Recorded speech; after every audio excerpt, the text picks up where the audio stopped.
Hello everyone and welcome back to another video. In today's video I'm going to show you how to connect Etsy to QuickBooks. So you can connect Etsy to QuickBooks to automatically sync your sales, fees and expenses. Etsy does not provide a direct QuickBooks integration, but you can use third-party tools or export data. And the third-party tool that we are going to use in that video, it's Zapier. So you will need to create or to sign in with your account first and to have a premium subscription on Zapier to find Etsy first. So then just go ahead and click on create here on the top left corner and then go with Zaps. And right now you will be presented with two methods. The first method is DEI, so you will need to just describe your workflow. So you can go with set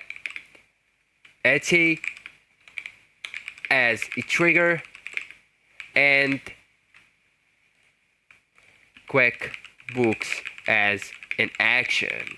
And then just go with start building. Okay, for the manual method you will need to go with trigger right here and then just look for Etsy, and as I told you, you will need the premium subscription to find it. Then just select it, and after that you will need to go with action right here and look for QuickBooks. Okay, so this is the QuickBooks Online.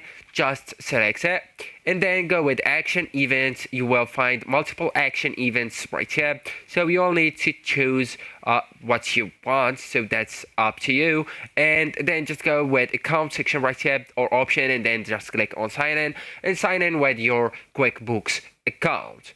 And after that, all you need to do is to test run and then just go with publish, turn it on. So actually guys, that's it. This is the end of the video. Thank you so much for watching and goodbye.